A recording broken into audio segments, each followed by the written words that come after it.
Olá, seja bem-vindo ao nosso canal. No vídeo de hoje eu vou fazer uma demonstração de uma pintura alla prima, feita observando o natural. E o arranjo que eu vou demonstrar vai ser um arranjo feito com essa abóbora cortada.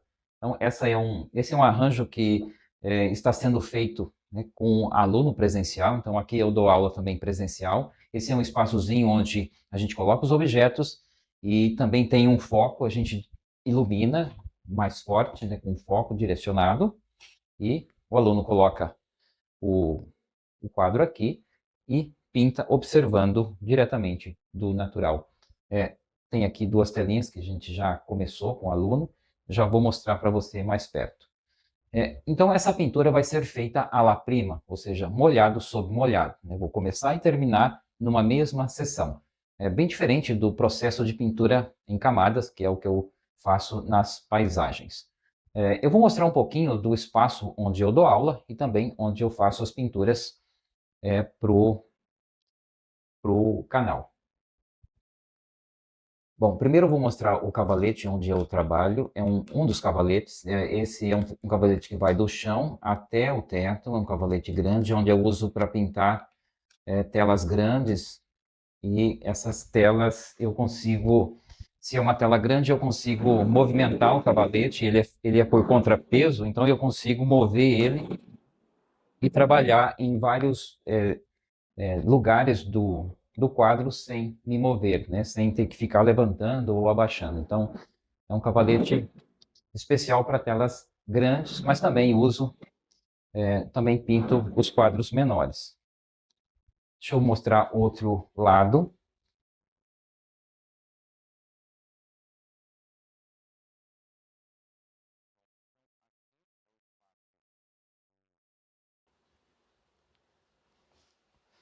Então, aqui são os estudos com os alunos.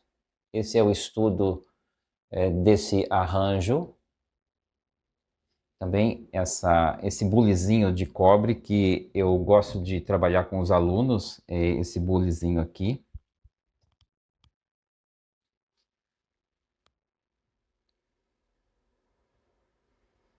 Então aqui eu tenho algumas peças, aqui embaixo eu tenho algumas peças que a gente usa para pintar ao vivo. Alguns quadros, vários quadros pintados, e também tem alguns estudos de anatomia. Aqui eu tenho estudo de musculatura, crânios. Aqui eu tenho dois cavaletinhos de pintura ao ar livre, né, no campo. E alguns estudos de figura humana, esqueleto. Aqui crânio, pés, enfim, partes do corpo. Então aqui eu tenho uma iluminação. E é isso. Então agora acompanhe o vídeo, né? Acompanhe a pintura deste arranjo de natureza morta. Essa pintura eu vou fazer em um pedaço de papel cartão trabalhado com gesso acrílico. Passei 3 camadas de gesso acrílico e agora eu estou passando uma camada de medium para começar a pintura. Eu vou começar a desenhar com pincel e tinta. Não vou desenhar com lápis e depois vou fixar o desenho como normalmente eu faço nas pinturas de paisagens. Esse desenho eu vou começar a fazer com pincel e tinta. Eu estou usando a tinta terra de siena queimada para poder fazer esse desenho. Eu começo a desenhar fazendo formas geométricas. Fazer formas geométricas para começar a desenhar, né, para começar a fazer as estruturas e definir o desenho, é uma das melhores maneiras que tem para começar, né, para começar o desenho, fazer o esboço usando formas geométricas.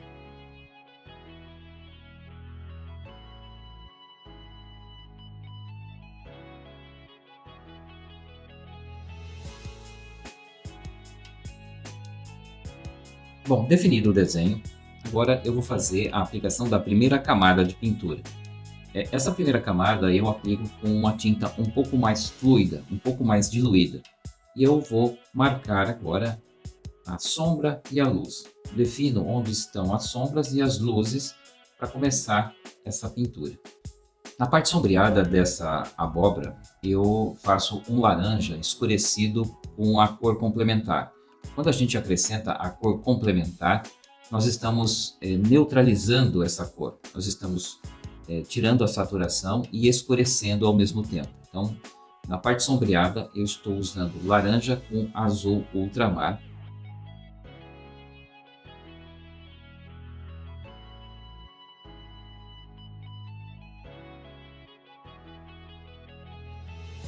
Então, na pintura à la prima, vou fazendo esse ajuste conforme eu vou construindo a pintura.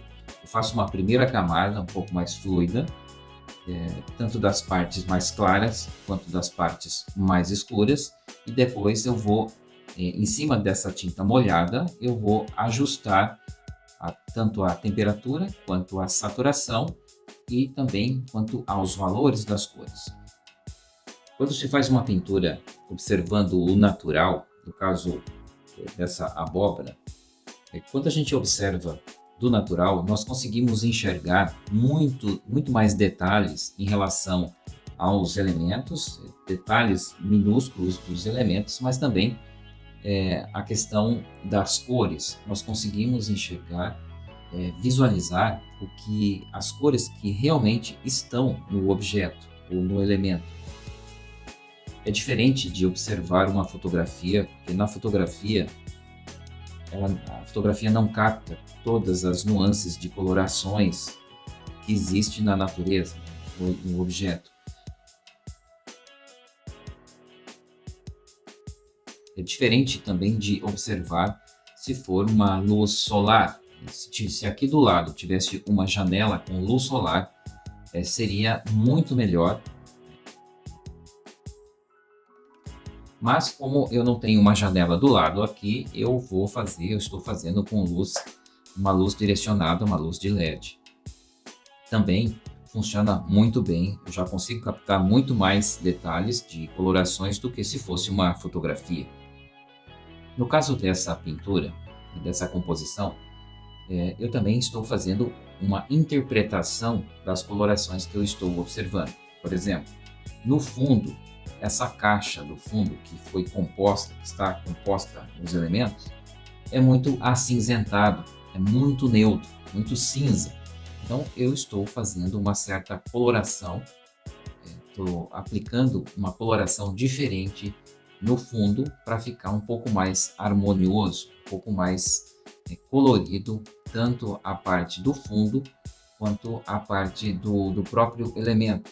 Bem, na abóbora eu não vou jogar uma sombra tão intensa como eu estou observando do natural.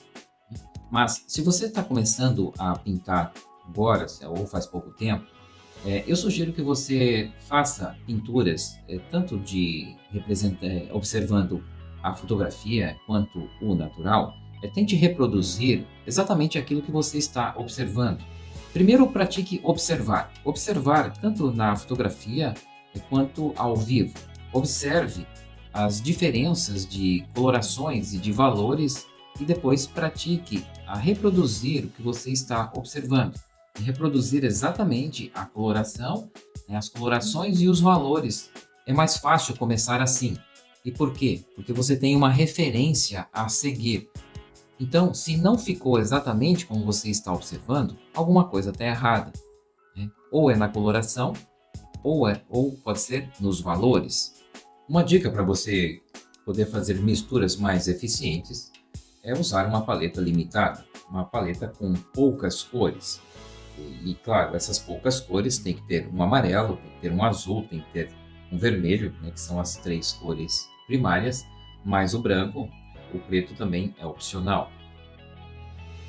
Uma outra dica é você ter em mãos, do seu lado da pintura, um círculo cromático. Quando você tem um círculo cromático, ele funciona como sendo um guia de consulta. Ele pode te dar informações que você precisa para fazer uso das cores complementares, uso das cores análogas, quais cores você deve misturar para ter uma secundária, uma terciária e assim por diante. Agora eu vou reforçar um pouco as sombras dessa abóbora e eu vou fazer uso das cores complementares. Então, eu estou escurecendo o laranja com o azul para fazer a parte sombreada. E à medida que vai construindo, que vai se construindo a pintura, eu vou aplicando também uma camada um pouco mais espessa, principalmente na parte iluminada. Na parte iluminada eu aplico um certo empasto, um volume de tinta.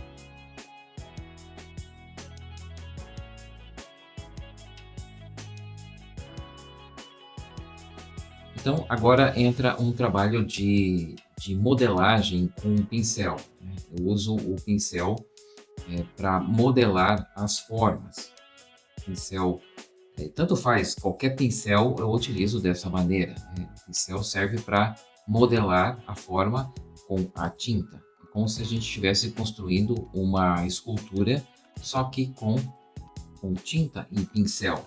Então, esse termo modelar é porque você modela a forma, você constrói uma forma tridimensional, né, dá essa ilusão de forma tridimensional em um suporte bidimensional, como a tela, né, ou o papel. No começo, a gente observa o nosso instrutor e imita, faz do mesmo jeito e você vai praticando. E à medida que você vai pintando, você vai fazendo várias pinturas, você vai também desenvolvendo um jeito bem peculiar, próprio de pincelada, né? Essa modelagem vai ser mais particular, mais sua mesmo. E isso vai fazer com que a sua pintura fique diferente de todas as outras, né? De todos os outros pintores, né? E esse fazer diferente, mesmo sendo o mesmo modelo, é muito encantador. Cada pintura vai ser diferente da outra. Mesmo um mesmo pintor pode fazer a mesma referência várias vezes e cada vez a pintura vai sair diferente. Algo vai sair diferente, nunca vai ser exatamente igual. E isso me motiva cada vez mais. Cada vez que eu faço, que eu termino uma pintura, eu não vejo a hora de começar outra novamente. Então, porque eu sei que eu aprendi algo, eu percebi algo naquela pintura que eu penso assim, opa, vou aplicar isso na outra pintura, não vejo a hora de começar.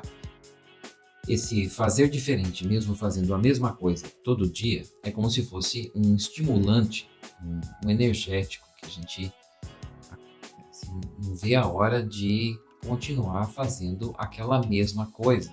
Nunca é entediante pintar. Pelo contrário, cada pintura é como se fosse uma nova aventura. E tem uma infinidade de temas que você pode pintar. Algo que você encontra na sua cozinha, uma fruta, sei lá, do seu jardim, qualquer coisa pode ser um tema para pintura. E olha só, esse tema que eu estou pintando é um tema muito simples, é uma simples abóbora. Então, qualquer tema pode virar uma bela pintura.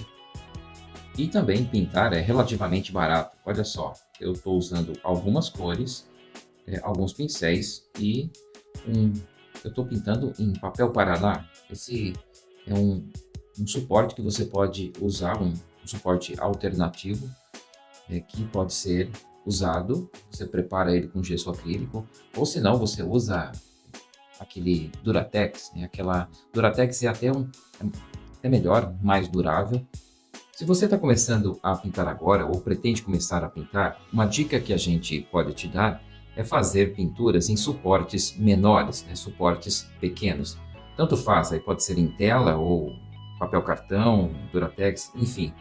Seja o material que for, faça em tamanhos menores. Quando você pinta em um tamanho menor, você vai terminar ele mais rápido. E quando você faz mais rápido, você tem mais chance de aprender, porque você começa e termina um trabalho em pouco tempo. E aí, conforme o que você fez muda, se você não conseguiu determinado resultado, começa outro logo em seguida para você corrigir aquele determinado erro, entre aspas, porque nunca é um erro. Na pintura, a gente observa algo que a gente pode não ter gostado naquele momento, mas nós podemos utilizar aquele, aquilo que aconteceu como um aprendizado, né? Sempre vai ser um aprendizado. Então, por isso que nós indicamos fazer pinturas pequenas, né? Porque assim você vai repetir, você vai construir aquela mesma pintura ou outro tema, eh, aplicando as coisas que você aplicou de uma outra maneira para tentar corrigir aquele erro, entre aspas.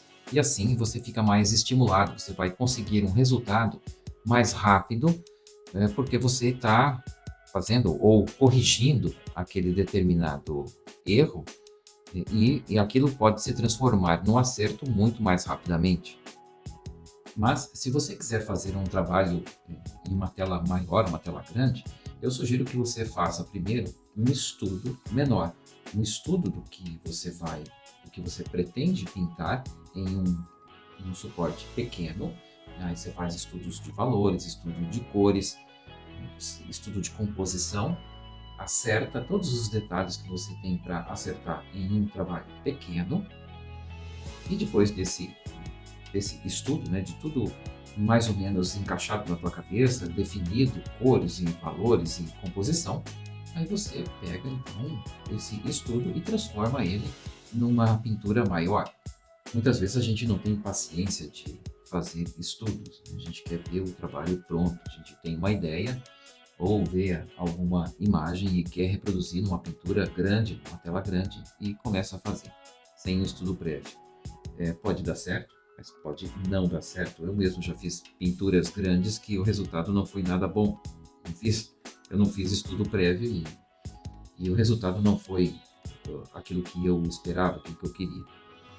Então, normalmente, quando nós estamos pintando, usamos pincéis maiores para áreas maiores, áreas grandes, pincéis médios para áreas médias e para alguns detalhes, então a gente usa pincel menor, mais fininho, né? Aí depende, pincel chato, pincel redondo, vai depender do local, né, do que você quer, do que você está reproduzindo e o efeito que você quer também. Esses pincéis que eu estou utilizando são pincéis de pelo sintético. Eles são da marca Atlas, da série, deixa eu ver aqui, da série 951. Então, estou utilizando o número 6, que é o menor, o número 10, o número 12 e o número 16. Então, esses pincéis da Atlas são pincéis bem baratos, é uma série bem em conta e funciona muito bem para esse tipo de pintura. Mas para esse tipo de pintura à la prima, eu também gosto de usar os pincéis de cerdas, o da marca Condor, da série 115. Ele serve tanto para fazer as pinturas de paisagens, quanto essas pinturas de natureza morta e à la prima também.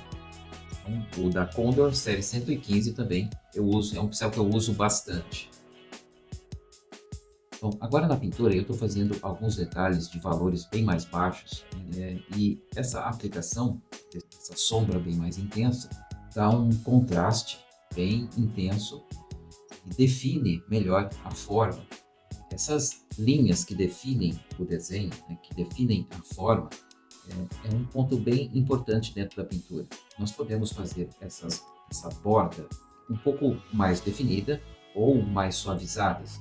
Quanto mais suavizadas você tem as bordas, né, essas linhas de contorno, quanto mais suavizadas, mais natural vai ficar a sua pintura. Então nós podemos fazer essas linhas que definem a forma, com bordas mais rígidas, mais recortadas, e isso vai dar um determinado efeito na pintura. Ou a gente pode fazer essas bordas, essas linhas com bordas quebradas, né? Ou também nós podemos fazer essas linhas com bordas perdidas. Então, cada jeito que você utiliza essas linhas vai dar um determinado resultado na sua pintura. Uma linha, né, uma linha com bordas muito rígidas vai dar um aspecto de pintura mais, vamos dizer assim, mais rígida, mais como se fosse recortada, né? Como se você recortasse um objeto e colasse em cima da tela, né? Como se fosse uma pintura mais dura, né? Uma borda rígida. Se você suaviza essa borda, você tem uma integração entre figura e fundo, e assim fica uma pintura um pouco mais agradável de se observar. Também a gente pode fazer linhas com bordas totalmente perdidas, como por exemplo na sombra projetada dessa abóbora. Você pode reparar que no chão à direita tem uma sombra com bordas totalmente perdidas, né? São totalmente suavizadas, não tem uma linha definindo onde começa e onde termina a sombra. São bordas perdidas. Então, esse tema das bordas é um tema muito importante que você deve prestar atenção. Se você não até hoje não prestou atenção nesse detalhe, que ao meu ver não é um detalhe, faz toda a diferença de uma pintura, então comece a reparar pinturas de pintores mais experientes. Observe as bordas dos elementos que ele pinta. Olha só, isso é uma dica de ouro. Isso que eu estou te passando, você não vai ter essa informação em qualquer lugar. Esse tipo de informação é um dos segredos da pintura. Observe isso, comece a aplicar se você não aplica e você vai saber do que eu estou falando, você vai ver a diferença.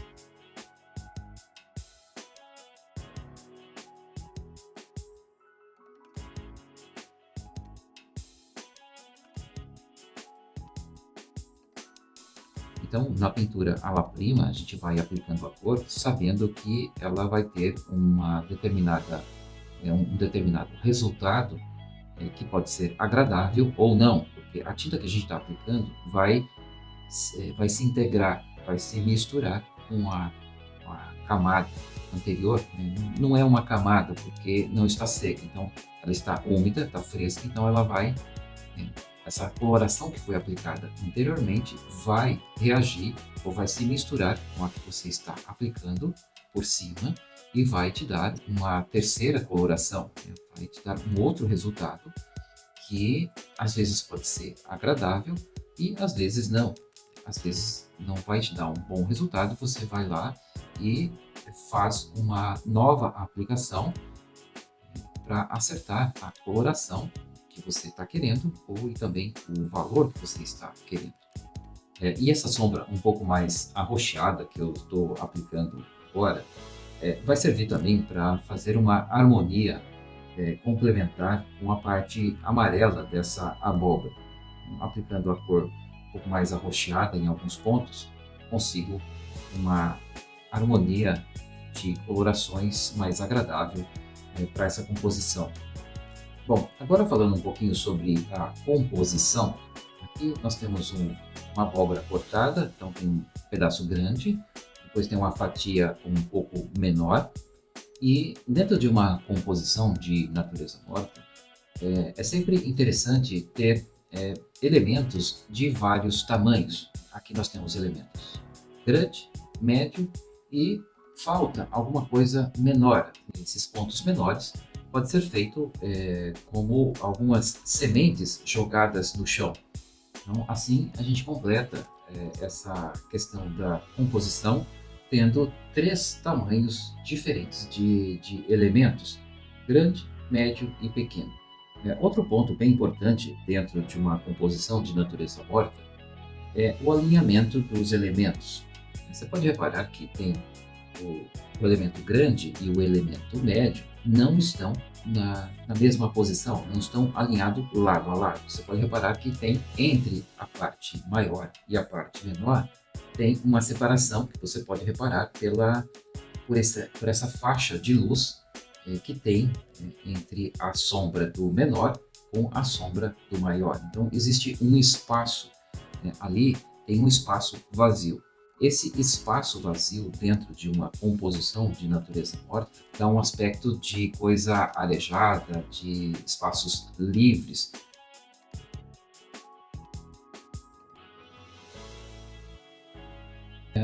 A pintura é uma jornada que não tem fim. Você nunca vai parar de aprender, você nunca vai aprender tudo. Sempre tem algo novo para você praticar, para você aprender. É provável que você não chegue a um ponto onde você diz para você mesmo: Ah, agora eu já aprendi a pintar. Agora eu não preciso aprender mais nada.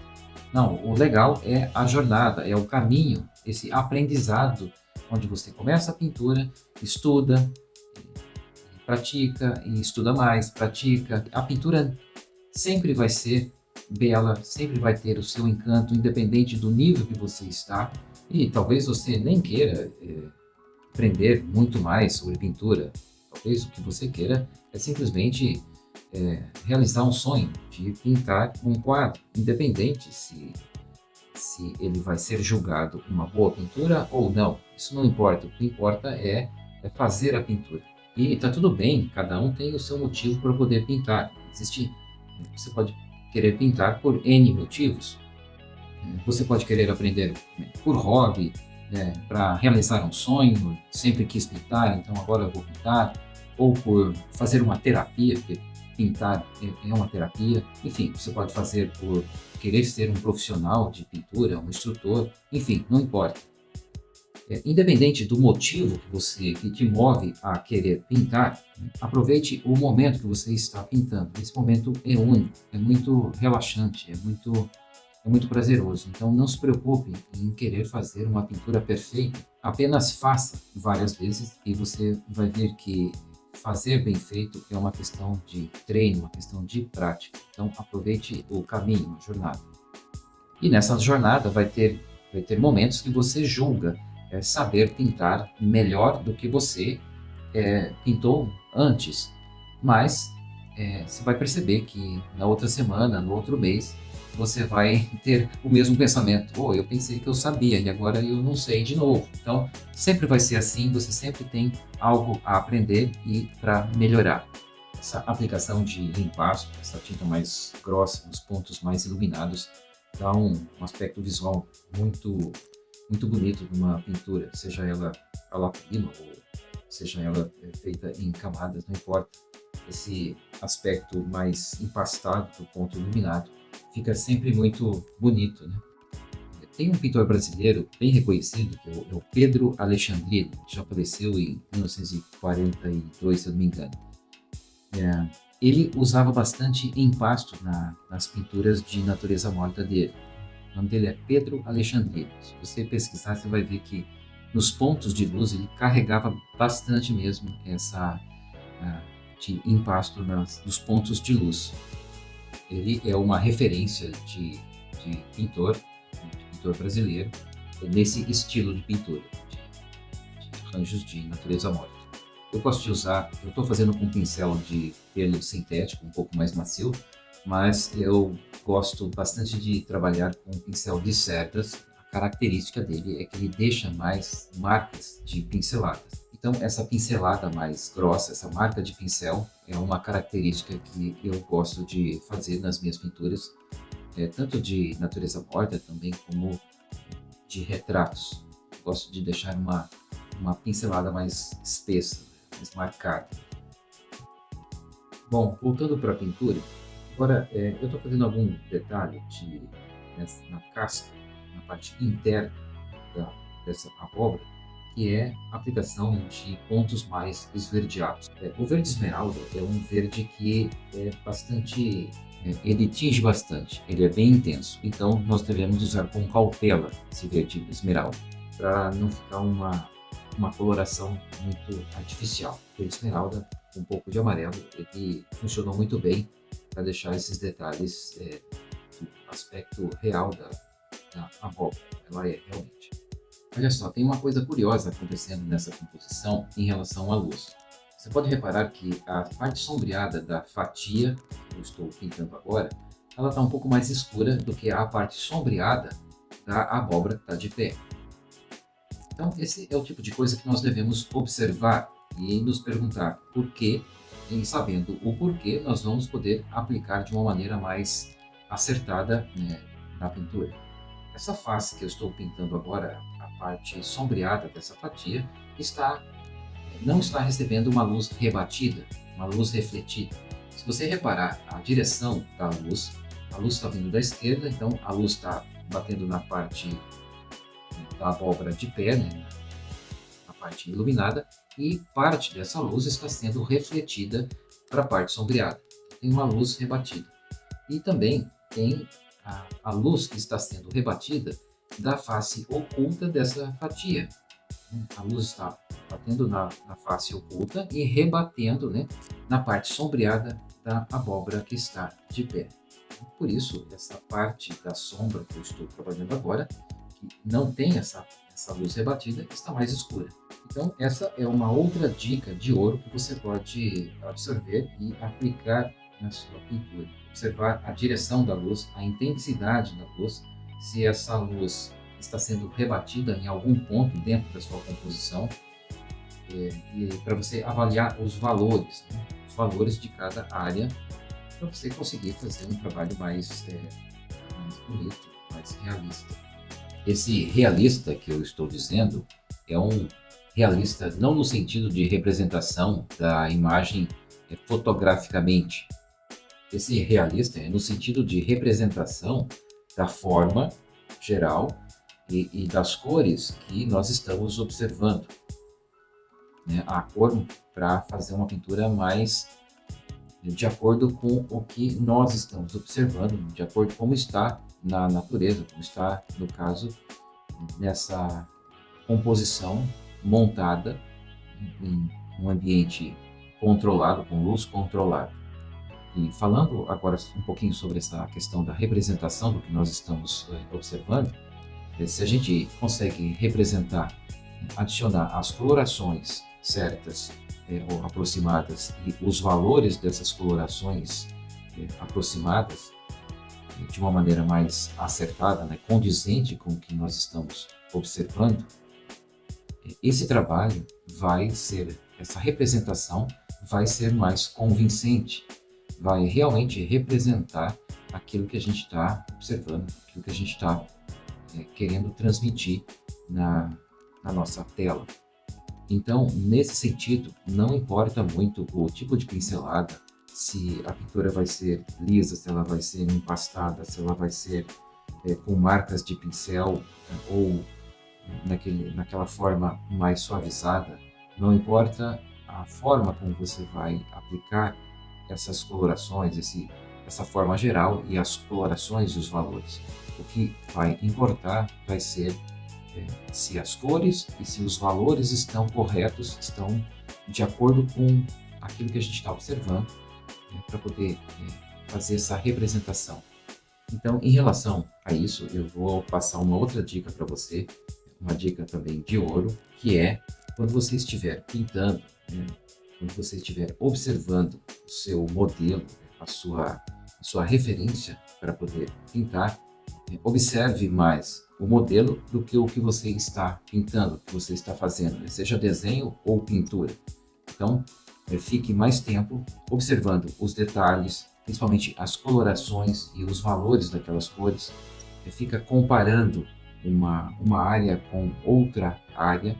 Então, preste bastante atenção no seu modelo e vai pintar. Só que não fique muito tempo com o olho fixo na sua pintura. Sempre volta para a sua referência, né? E fique mais tempo observando do que pintando. Se você fizer esse exercício, você vai conseguir representar muito mais fielmente o que você está vendo. Então, se você fizer esse exercício de observação mais intensiva, mais intensa, você vai conseguir representar de uma maneira mais realista ou mais fielmente na sua pintura. Porque se você observa mais a sua pintura do que a sua referência, é mais provável que você faça uma pintura mais imaginativa do que representativa.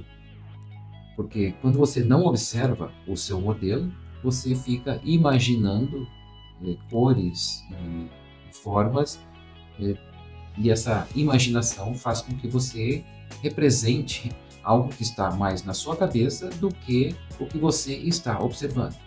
De qualquer forma, a pintura sempre é uma representação, mas nesse caso, a proposta é representar algo externo, algo que nós estamos observando. Então, aproveite mais essa dica de ouro. Bom, eu vou ficando por aqui. Muito obrigado por ter assistido esse vídeo até o final e nos vemos no próximo. Valeu!